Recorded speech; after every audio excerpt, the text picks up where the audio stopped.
Hi everyone, welcome back to my channel my sweet home cooking.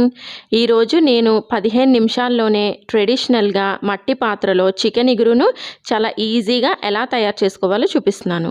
మట్టి పాత్రలో చేయటం వల్ల చికెన్ టేస్ట్ మరింత పెరుగుతుంది. బ్యాచిలర్స్ కూడా చాలా సింపుల్గా చేసుకునే రెసిపీ ఇది. ఈ చికెన్ ఇగురుని వైట్ రైస్ రసంతో తింటే సూపర్గా ఉంటుంది. ఈ పద్ధతిలో మీరు కూడా ఒకసారి ట్రై చేయండి. మరి ఈ చికెన్ ఇగురును తయారు చేసే ప్రాసెస్ని చూద్దాం. ముందుగా మట్టి పాత్రలో 1 టీ స్పూన్ ఆయిల్ని వేసుకోవాలి. లోపల ఆయిల్ మొత్తం స్ప్రెడ్ చేసుకోవాలి. ఇలా చేయటం వల్ల మనం చేసే ఇగురు మాడిపోకుండా ఉంటుంది. మరొక 4 టీ స్పూన్స్ ఆయిల్ని వేసుకోండి. నేను ఇక్కడ వేసింది గ్రౌండ్నట్ ఆయిల్. ఇప్పుడు స్టవ్ని మీడియం ఫ్లేమ్లో పెట్టుకుని 3 మీడియం సైజ్ ఉల్లిపాయ ముక్కల్ని కట్ చేసుకున్నవి వేసుకోవాలి. అవి బ్రౌన్గా వేగేంత వరకు అడుగు అంటుకోకుండా కలుపుతూ వేయించుకోవాలి. ఆనియన్స్ బ్రౌన్గా వేగాక 1 టేబుల్ స్పూన్ ఫ్రెష్గా దంచుకున్న అల్లం వెల్లుల్లి పేస్ట్ను వేసుకోవాలి.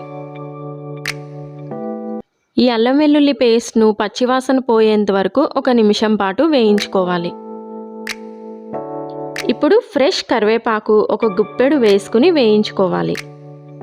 ఇప్పుడు 1/2 టీ స్పూన్ పసుపు వేసి మిక్స్ చేసుకున్నాక శుభ్రంగా వాష్ చేసి పెట్టుకున్న 600 గ్రామ్స్ చికెన్ని ఆ పాత్రలో వేసుకోవాలి. ఇక్కడ నేను తీసుకున్నది విత్ బోన్ చికెన్. ఎప్పుడైనా చికెన్ ఇగురు చేసేటప్పుడు బోన్లెస్ కంటే కూడా విత్ బోన్ చికెన్ని తీసుకుని చేస్తే ఇగురు మరింత టేస్ట్గా ఉంటుంది. ఇప్పుడు చికెన్ని ఒకసారి బాగా మిక్స్ చేసి మూతను పెట్టుకోవాలి. చికెన్లో నుంచి వచ్చే వాటర్ అంతా కూడా ఎగరనివ్వాలి. ఇలా వాటర్ ఎగరటానికి నాకు 5 మినిట్స్ టైం పట్టింది. ఇలా వాటర్ అంతా ఎగిరి ఆయిల్ పైకి ఫ్లోట్ అయితే అప్పుడు మాత్రమే సాల్ట్ని మరియు కారంని యాడ్ చేసుకోవాలి. ఇక్కడ నేను టేస్ట్కి సరిపడేంత రాక్ సాల్ట్ అంటే కళ్ళుప్పుని వేసుకున్నాను. అలాగే 3 టీ స్పూన్స్ కారంని వేసుకున్నాను. మీ స్పైసీనెస్కి తగ్గట్టు మీరు కారంని యాడ్ చేసుకోండి. అలాగే నాన్ వెజ్ కర్రీస్కి కళ్ళుప్పుని యాడ్ చేసుకుంటే టేస్ట్ చాలా బాగుంటుంది. ఇప్పుడు చికెన్ని బాగా మిక్స్ చేసుకోవాలి. ఒక 5 నిమిషాలు లో టు మీడియం ఫ్లేమ్ మధ్యలో మూతని పెట్టుకోకుండా చికెన్ని మగ్గనివ్వాలి. ఇప్పుడు 2 టీ స్పూన్స్ ధనియాల పొడి,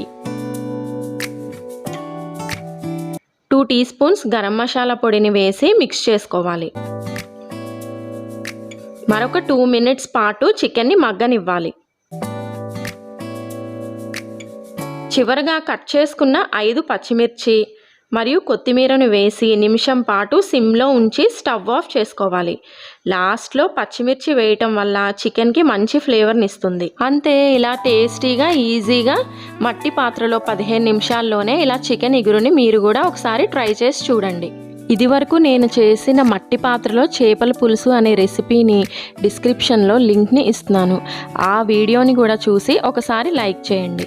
మరెన్నో ఇలాంటి రెసిపీస్ కోసం నా వీడియోని లైక్ చేసి షేర్ చేసి మై స్వీట్ హోమ్ కుకింగ్ ఛానల్ని సబ్స్క్రైబ్ చేసుకుని నోటిఫికేషన్స్ కోసం పక్కనే ఉన్న బెల్ ఐకాన్ని క్లిక్ చేయటం మర్చిపోకండి.